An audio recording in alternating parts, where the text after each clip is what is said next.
This morning we're going to be going over a few things. We're going to have a quick, very brief overview of the IGCSE programme. We're then going to hear from the heads of faculty about each of their subjects, and then to conclude I'm just going to go through the timeline of the process and some other things that you should be considering as you look at your IGCSE choices for next year. So we'll start off by looking at what the IGCSE is. So it's run by Cambridge Assessment out of the UK, and it's the most popular international qualification for this age group. And we offer it to all of our secondary 3 and 4 students, and if you have a look at other international schools in Singapore, you'll find that they pretty much all run this course as well. And globally as well, this course is a very popular one which is run by international schools worldwide. It's been available for over 25 years now, and it's tried, tested and trusted by schools worldwide. It is a very well known and recognised curriculum. So we've been running it for a number of years here at ACS International. And I've just put up here a little graph that shows you some of our statistics around the IGCSEs. So you can see here that our pass rate has slowly been sort of creeping up from the low 90s to the mid 90s, and our distinction pass rate, a distinction being any student who gets a grade A or A star, has been around that 50% mark. Which means that of all of the students who sit our exams, and they'd sit 8 exams per student, all the results, half of them are either A's or A stars. So we're very proud of both our students for achieving that, but also for our staff who enable students to gain those great marks.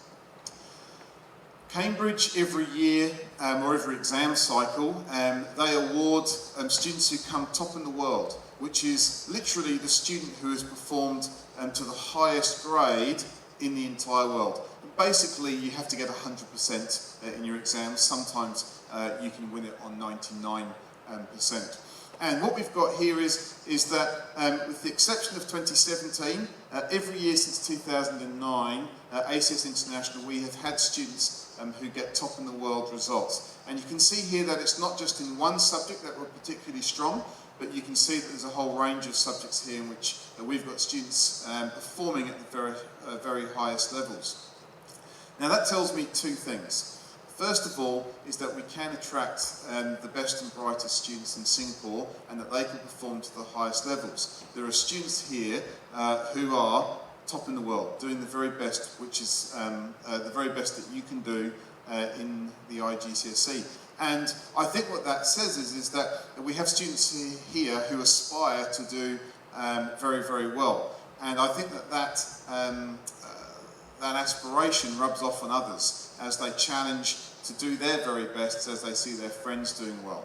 The second thing it tells me is that we have some teachers here who know to extend our top students in order to get those grades. Because while it is hard work by the student, it's also hard work by the teacher. It's also skill and experience in knowing what it is you need to do in terms of teaching the content, revising for the exams, and strategizing for actually how you answer exam questions. So we've got great students and we've got great teachers. Now, not every student's going to get top in the world. That's quite hard to do.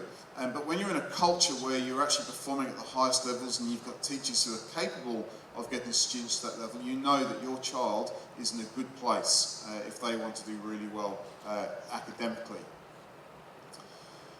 So what's the IGCSE structure?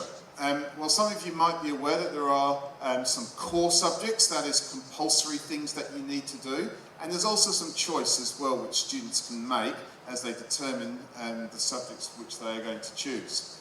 The core subjects are English language, maths, and a second language, which will be the language that your child is currently studying in year 2. They're the core, you have to do those.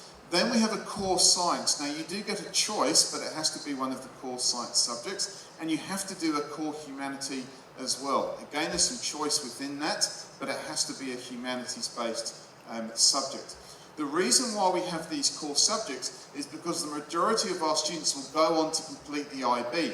And the IB has 6 groups which provide students with a broad academic base for their studies. And so we need to ensure that at the IGCSE level, they're doing a subject combination which will allow them to easily progress through to the IB.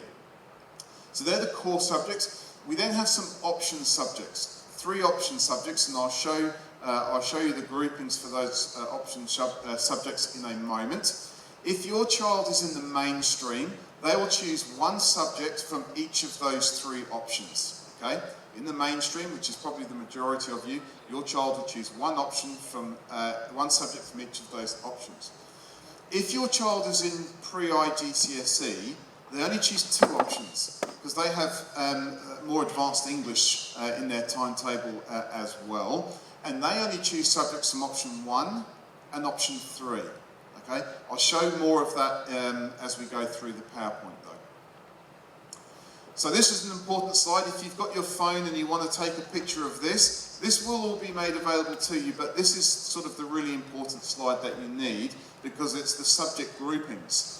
So you can see here that you'll have to choose one subject from each of those columns. You can see the core humanity and the core science on the left, and then we've got the option subjects on the right. Now there are some restrictions about what you can choose, okay? We're going to go through those in more detail at the moment, but as you take that screenshot of this screen, if your child is looking to do triple science, okay, and we'll hear more about what that means in a minute and how you qualify for triple science because it's not automatic. But if you do qualify for triple science, in option 3, you have to choose the biology subject. Okay, that's the only way triple science works. So if you know that your child is thinking about doing triple science, they have to pick biology from option 3. We'll go through some of the restrictions as I go through the PowerPoint. Okay, just a note on mother tongue for our Singapore students.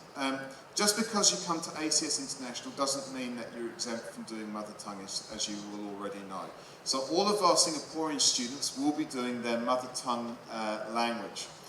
The only way that you wouldn't do that is if your child has been given an exemption by MOE. Okay?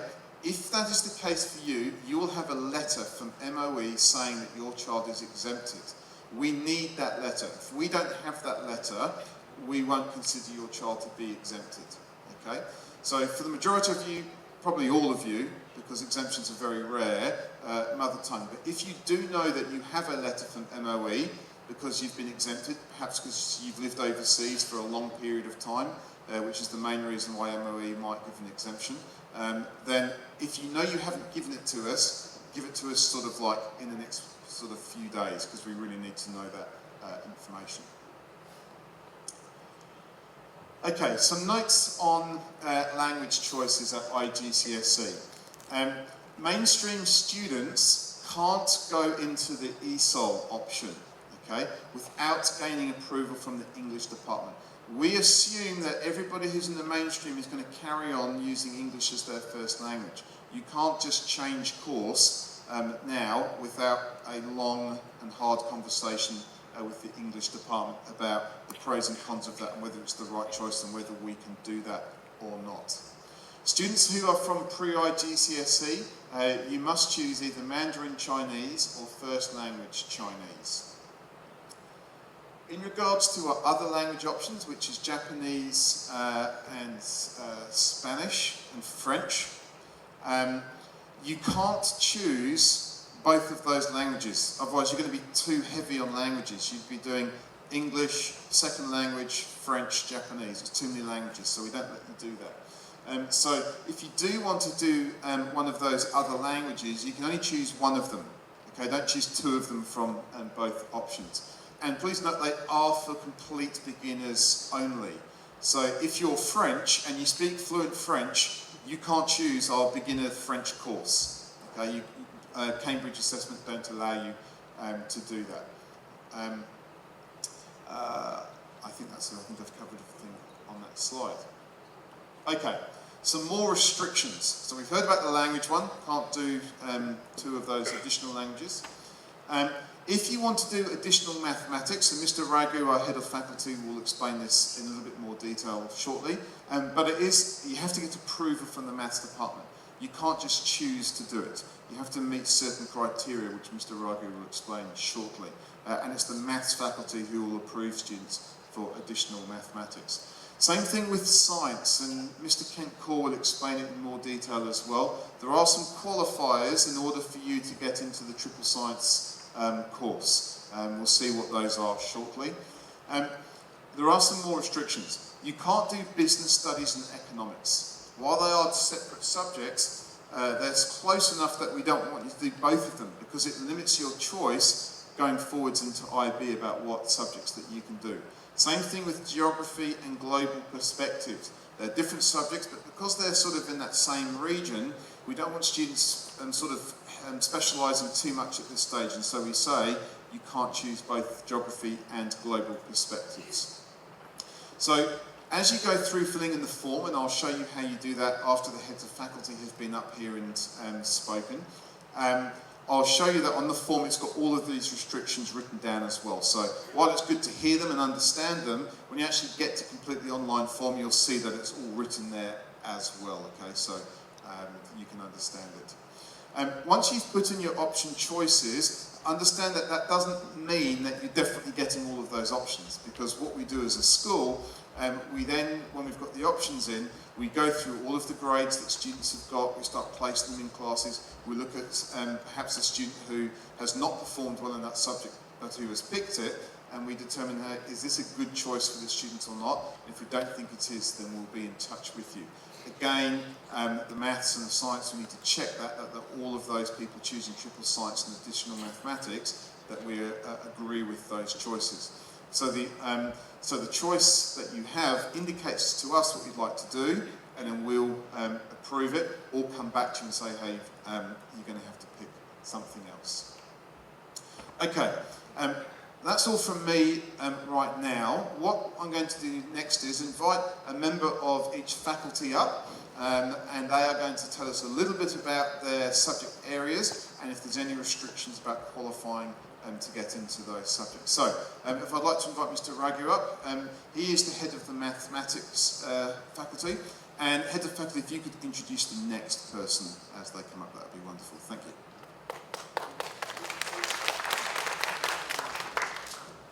Morning.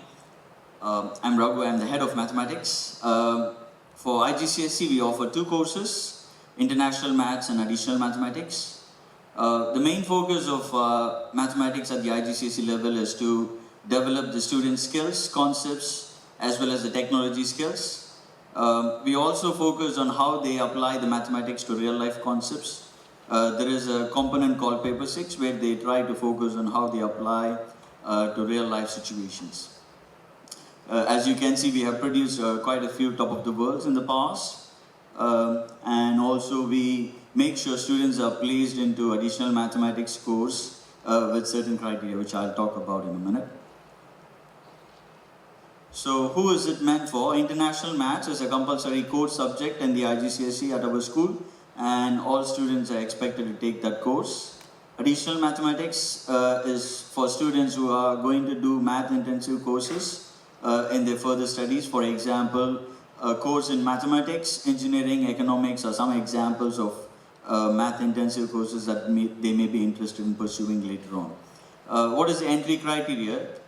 We expect at least a B grade in the end of year examination. So if they get at least a B grade, they automatically qualify for the course.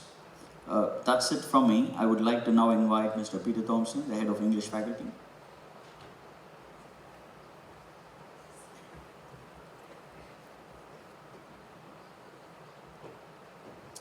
Thank you, Mr. Raghu. So, yes, as I said, I'm Mr. Thompson from the English faculty. So I'm just going to talk through the nature of the IGCSE language and the IGCSE literature. Okay, so the English language is a core compulsory subject. It is designed for first language speakers, although we do have second language speakers within those classes. I would hesitate, I would sort of advocate that it is a challenging course that does assume a high level of proficiency in English language, so the correct place for a student who is not a first language speaker is a consideration. The nature of the course, it has actually changed over the last year or so. Previously it was a written response to passages. Now there are some extra comprehension questions to allow students to gain marks in a multiple of areas. You see the paper one is basically responding to tasks in terms of perhaps writing a formal letter, an informal letter, a journal, a diary in response to a particular passage. Paper 2 is more about composition. There's a directed writing element, but it's to test the student's ability to do descriptive and narrative writing. As you can see, the 57.4% AA star rating is something that we are very proud of and has increased significantly in the last few years. Okay, so literature, this is the option, okay? So it's broken down into 3 separate papers. First paper is testing them on their poetry and prose knowledge after studying an anthology and a book. The paper 3 is a drama paper. They will be studying a play and responding in a 45-minute paper to that. And finally, an unseen, where they get a passage from a book or a play or a poem, and then are asked to analyse that based on the skills that they have acquired over the past 2 years. You can see there the 62% is a very high AA star rating, something that we're particularly proud of, and again has increased over the last few years. So, why choose literature as an option? Well, at IB level, we offer the language and literature course. So clearly those that have studied IGCSE literature for 2 years will be at a considerable advantage for that, especially for students that wish to go on and do higher level IB. But yes, the 2-year literature course option, along with the compulsory language course, is an excellent foundation for those who wish to score highly at IB level. And more than that, I think the studying of literature goes beyond academics, and really within literature we see all of human experience as echoed throughout the ages, and key ideas of love and death and fear and revenge and joy and redemption, things that are very core to us as human beings can experience through the literature course. So in my personal humble opinion, a great reader makes a great student. Okay, let me hand on to Mr. Kent Kaur, who will talk us through the science faculty.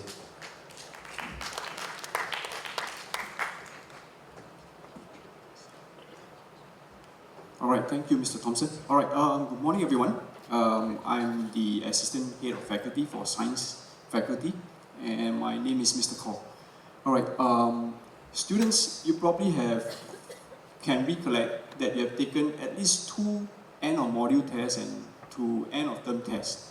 What we have been doing with the lower year science is to run the sciences as a modular system. So every term you get to experience one science, and if you recall the structure of the test or the format of the test that you have taken, they look very much like this. Let me see. It's the pointer. The MCQ, the structured question, and then you have some questions that are dealing with the practical aspects of what you have learned in the classroom. So this is the exam format for all the 3 sciences. They are the same. Paper 2, Paper 4, and Paper 6. All right, in ACS International, we offer the extended curriculum. All right, this is what I think most of you want to hear about, and that's the requirement for the triple science option. Now, what I want you to take note of is that you have to have all these boxes checked before you actually have a chance to go into the triple science option. Now, this course is very demanding. You have seen earlier on, Mr. Gavin has actually mentioned that if you're taking triple science, then your last option has to be biology. So it's demanding both in terms of the content and the time that you have to afford for doing 3 sciences. Now what you should also take note of is this. It is not a must for you to take triple science so that you can do 2 IB sciences. It's not a must. Okay, the IB system or structure only allows a student to take at most 2 sciences. Okay, so this is something that you should take note of. Alright, I won't go through this list, but you can actually see some of the more popular science-related courses in the university. And you will be able to find out more if you already have some choices of universities that you're intending to go to, and that their requirements are slightly different, okay, from one to another. Okay, but this is generally what they are looking out for. Now, when you're thinking about your science option, can I ask you to base it on these 4 letters, which you can see as in ACSI, but it goes backwards. Please base it on your interest, base it on your strength, base it on your career aspiration. Yes, ACSI spelled backwards. Okay, so if it helps, I hope you should be able to make a good choice. Alright, so now I'll pass the mic over to Mr. Bosan.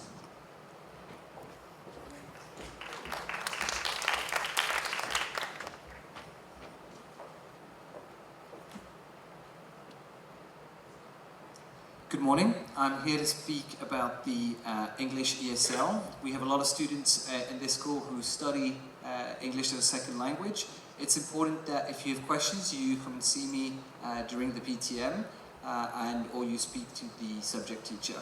So at ACS, we have a diversity of language, and we have a lot of our students who prepare the Igcse ESL, and this prepares them in turn for the IB and the requirements of the first language and the second language in IB. So what is this course? It is simply a course that is designed to improve their advanced communicational skills. It's also a course that prepares them for their further studies and academic writing, speaking, and general academic pursuit. And it's also a course that encourages them to reflect on their own language use and their own culture.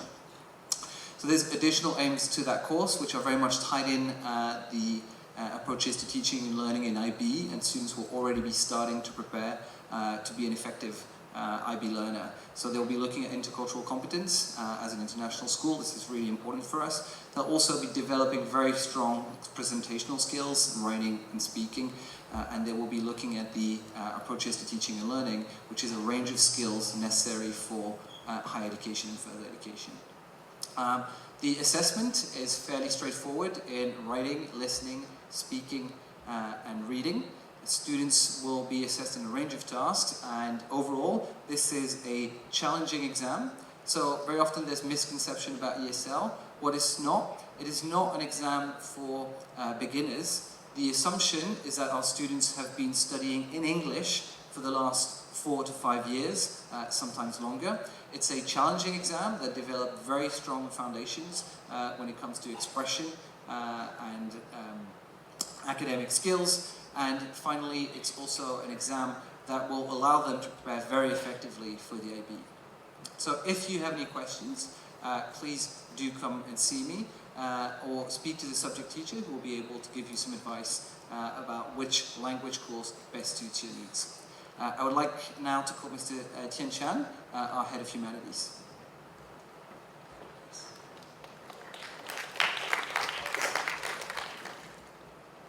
Good morning. There's no better way to understand the essence of being human than to take a humanity. So at the IGCSE level, we offer geography, history, business studies, economics and global perspectives, and these are all very challenging courses. When you take a humanity, you will be taught how to write and express your own judgments and ideas. You'll be given a chance to practice critical and creative thinking. For most of you, actually, for all year twos, you would have had a taste of geography and history, and because of that, taking geography or history in year 3 and year 4 is actually just an extension of what you've already been doing.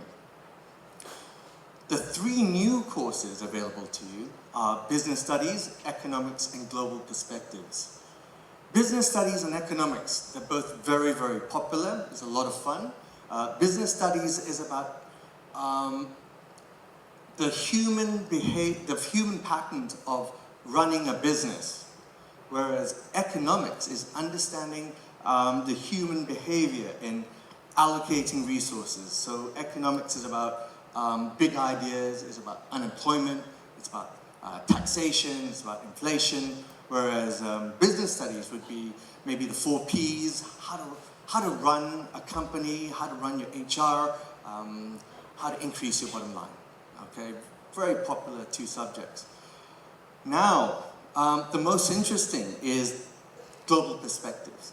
Okay, Global Perspectives is a relatively new course. We have our first set of year 4s going to take this course, and basically it's not about content that the students will be tested on. It's really a test of their thinking. Now, we've chosen to include Global Perspectives into our list of IGCSE classes because it really prepares the students for their IB. Okay. It will prepare them for the TOK. It will prepare them for the extended essay. It's not easy. It's very, very challenging, but you know, if you want to be prepared for year 5, you've got to go through a little bit of hardship. All right. So, if you look at the assessment components, there is long answer questions, there's an individual report, and there's a team project. So, for most of the students there, when they look at component 2, they're looking at writing an individual report that's up to 2,000 words. For most year 2 students, they're going, oh no, I can't do that. But I'm here to tell you, yes you can. Because we have highly qualified teachers that will teach you how to structure your ideas and how to write your thoughts down. 2,000 words, well, you know, that's your challenge for year 4. But did you know your extended essay is a 4,000 word essay? So, let me tell you this. At year 4, if you can write a 2,000 word essay, believe me when I tell you this, a 4,000 word extended essay should not pose a huge problem to you. Okay? It is work, it is a test of your maturity, but we have got very highly qualified teachers that will take you by the hand to complete the course. I think we've got about 20 students in year 4 taking the exam right now. We've got slightly more than that in year 3, presently, taking Global Perspectives, and we hope to increase the number of students taking Global Perspectives over time. It is challenging. I don't believe it's for everybody, but I do feel that if you can survive it, if you can get through Global Perspectives after year 4, the IB will become less daunting for anyone that's taking this course. Okay, if you have any further questions about Global Perspectives, then please feel free to see me later on today in the sports hall. Thank you very much. I'll now pass the mic to Mr. Mike Patterson.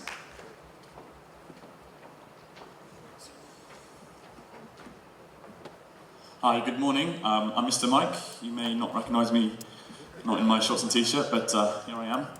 I'm here to talk to you about PE in years 3 and year 4. Now, at the start, I would like to differentiate between IGCSE PE and core PE.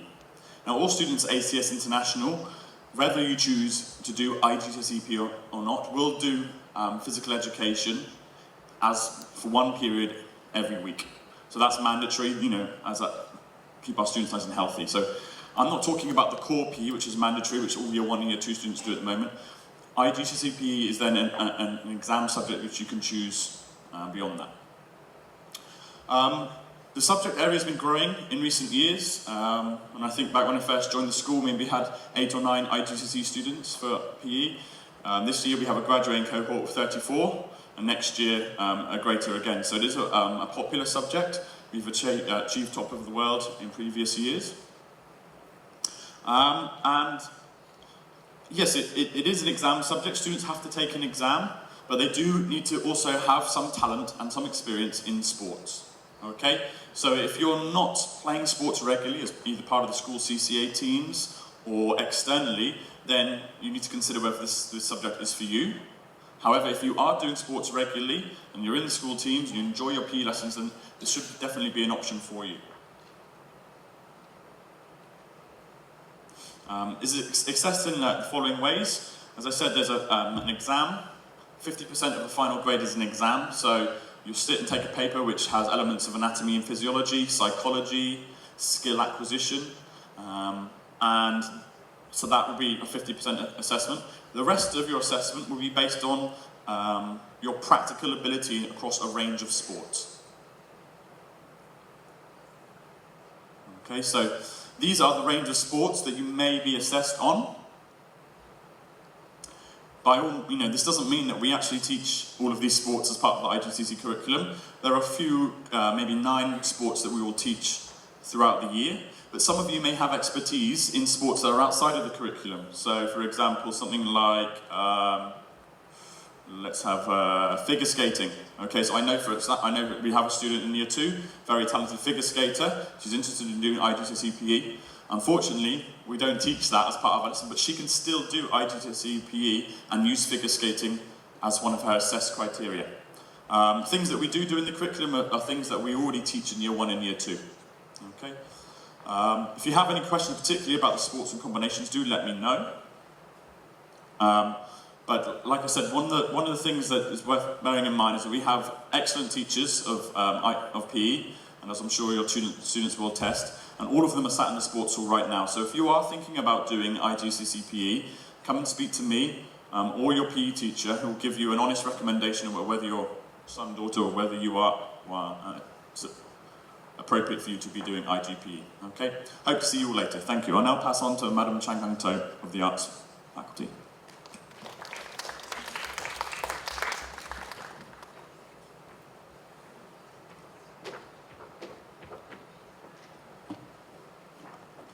Good morning. I'm Madam Chang from the Arts Faculty, and in my faculty I have the Music, Drama and Art Department.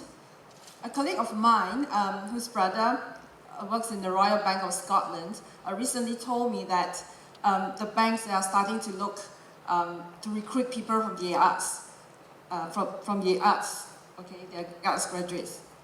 Okay, another article which I found online with the title that says banks in Singapore and Hong Kong begin big push to hire more arts graduates. This article was published in 2015. Okay, I'm going to read out an extract from it. It says that recruiters also say arts graduates tend to perform certain tasks better than their finance counterparts. Their broad curriculum trains art students to think critically and creatively, and to communicate effectively and persuasively. They also interact and relate well with a cross-section of people, says Chan from DBS. Okay. And over here on this slide, according to the World Economic Forum report, 1/3 of the top 10 skills that were considered important in 2015 workforce would change by 2020. And now we are nearing 2020. With the advent of technology, the invention of advanced robotics and artificial intelligence, machines could easily replace human jobs with greater efficiency and accuracy. Machines can even learn to make decisions for us, right? However, machines can't be as creative as humans yet, okay?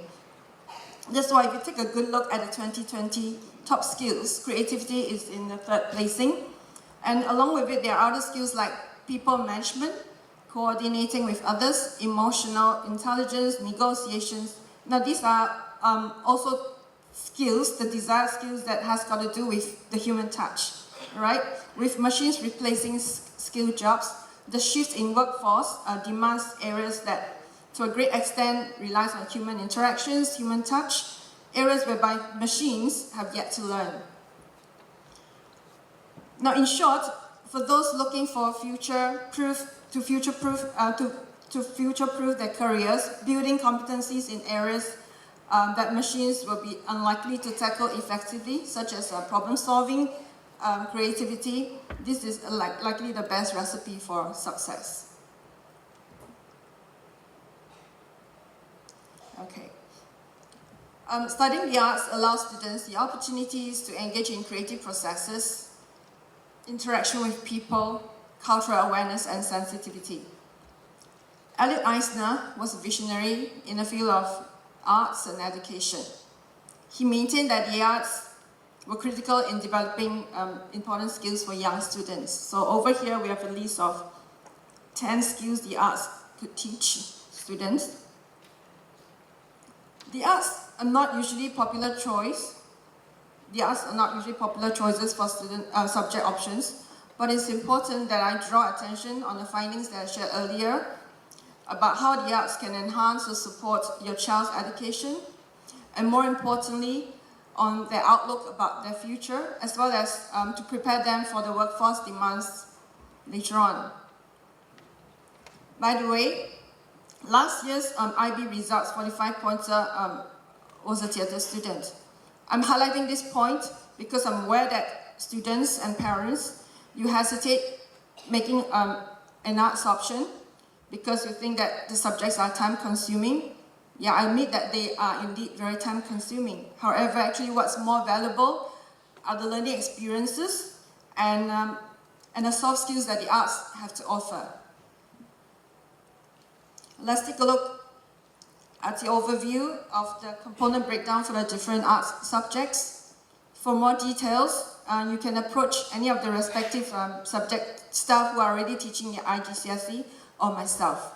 Okay, so this is actually a very brief breakdown for music, 3 components: listening 40, performing 30, and composing 40. Listening, you have some non-text that you have to study, some music pieces that you need to study, and there are also specific topics that will be given to you for that particular year. For drama, 2 components: written examination, whereby you'll be given a stimulus and also to prepare for the exam. Then there'll be coursework, you have group performances as well as individual. So sorry, likewise for music, for performing, you also have to do ensemble with a group and also individual. For art and design, 2 components, coursework 50%, and an externally set assignments 50%. Okay, thank you.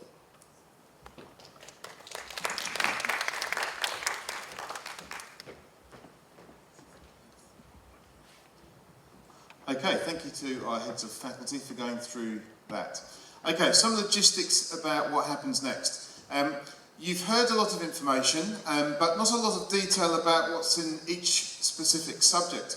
If you want to read more, understand what each subject is in terms of the topics it covers, the units, the assessment methodology, the outcomes of learning, then what you need to do is hop on our school website, and you can see here that if you go to Life at ACS, if you go to that drop-down box, there's a menu item there that says Forms and Important Information. If you click on that, it'll take you to this screen here, and right at the top on the right-hand side, you will see Year 3 IGCSE Information Booklet. If you click on that, it'll open up a PDF. It's about, 60 pages long. It's got every subject in there in detail.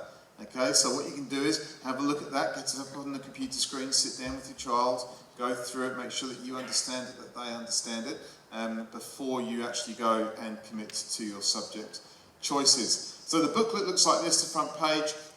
It will say 2019 there, but note at the top right it says for 2021 completion. So make sure that that's the book. It will be, but just check anyway. Okay, so how do you go about actually doing the subject selection process? Well, again, you go back to the school website, so just the main site that we use for the school, And up in the top right-hand corner, you can see highlighted there in red, there is a button called Portals. Click on Portals, it'll take you to this screen. Go down to the bottom left, you will see Firefly, which is our system that all students should have access to. Click on Firefly. It will then ask you for your login credentials. So students, that is your normal login, your email address and your password. Once you have logged in, you'll see that there's a whole bunch of information there. Click on the IGCSE subject selection option, and it'll bring up this page here, 2020 IGCSE subject options.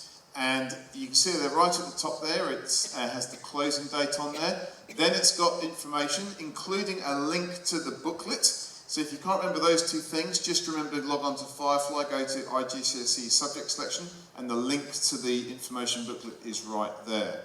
You will then be asked to choose your compulsory subjects. So you just, let me see, somebody used a pointer in this earlier. There we go. You just choose the compulsory subjects that you want to do. So for this screenshot here, you can see core humanities. There are the core humanities. Core science, choose your core science. Then remember I said that as you fill in the form, it'll tell you all of those restrictions. Here they are here. This tells you what pre-IGCSE students have to do. This reminds you about French and Japanese. This reminds you about business studies and economics. So what you do is, it's hard to see here, but there's a drop-down box. You choose subject 1 from that drop-down box. You do the same for subject number 2. But remember I said that if you're an IGCSE student, you don't pick anything from option 2. That is true, you choose that one there. You just say that you are a pre-IGCSE student. So choose that one. Everybody else, choose the top ones. Then choose option 3. There's another reminder here about choosing biology in this option subject if you're looking at triple science. Once you've done that, at the bottom there is a submit button. And I think there's a little option which you can tick to say email me the subject options that I've just put in, so that you've got a record of what you have submitted. Oh, there we go, there's another slide there. So option 2, pre-IGCSE students, make sure you pick that option. Okay, just a quick note on considerations for universities. I know that's a few years down the track, but we need to make sure we're making good choices now for when that time arrives. So if you already have an idea about what degree perhaps you're heading towards, make sure that you understand the subjects that you have to complete at IB, then make sure that you're choosing the IGCSE subjects which allow you to have that progression as you need it. There are some important IB requirements for entry that you need to know. To do business and economics, you need to this is the IB requirements into university courses. So for business and economics degrees, you're going to be wanting maths and possibly economics. For engineering, you want to have the high-level maths, high-level physics and chemistry, and medicine, high-level chemistry and biology. Chemistry is a really important science to do at HL level if you're looking to do anything in those sorts of areas. So make sure that if you're heading towards those particular fields, that chemistry is a subject that your child is doing well in. Other courses, law, English has to be at a high level, and then you can see here with the other subjects as well the importance of having maths and science being completed to a high standard. Okay, who are the key contacts? Well, my face is at the top, but I'm probably not the most important person here. These two ladies here are the most important people because they oversee the subject selection process. So Miss Pam, if you could just stand up please. Miss Pam oversees it along with Miss Lei Pien. Miss Pam is the divisional coordinator for middle division, IGCSE, and Miss Lim Lei Pien, she's the divisional coordinator for junior division. Between them, they work it all out. So if you've got any problems or any issues, then speak to one of these two ladies. If you have a technical issue with the website, or you pressed the submit button too early and it didn't have all your choices on, or you realise that you did the wrong choice, don't speak to the ladies, contact our Director of Administration, Mr. Chia Chunkiet, on this email address here. And here's my email address. There's probably no real reason to contact me because these people here can help you out. But if you want to speak to me, you're very welcome to send me an email. All Year 2 students have already received a pack with these contact details on. So your child should have somewhere, possibly at the bottom of their bag, crunched up, these key contacts written down. And in addition to that, on the piece of paper which they're given, it also has the timeline that we're working to. So you can see here that all subject options online need to be submitted by midday on the 20th of September. So you've got about 3 weeks, just a bit over 3 weeks, to work it all out. Then what happens is we get it all in, then we start looking at the number of classes that we have to offer. And for each subject, we start looking at the students' qualification for triple science, for additional maths. We check people haven't picked precluded combinations. We check all of their combinations against the grades that they've done. And it's a period where we do a lot of checking. During that period, you can't change anything, okay? Because we sort of got to go back and start again on our process. You can't change anything.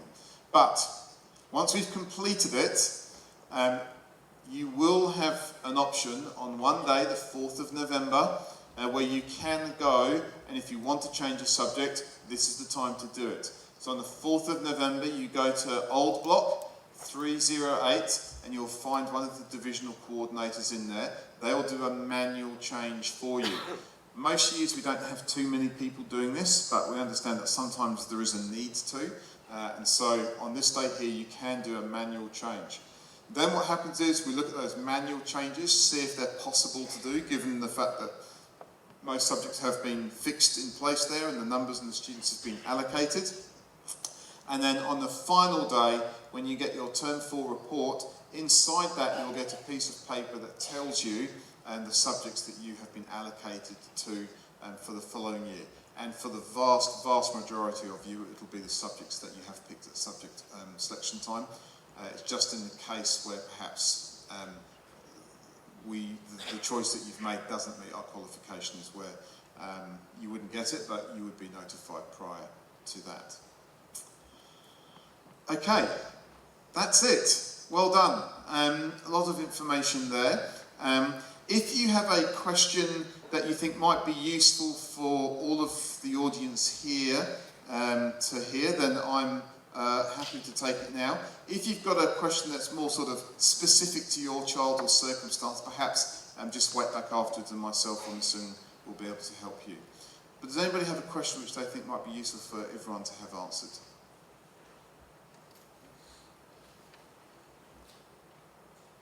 Excellent. Very good. Well, thank you for your attention. And students, all the best with the PTM for the remainder of today. Thank you, everybody. Have a great day.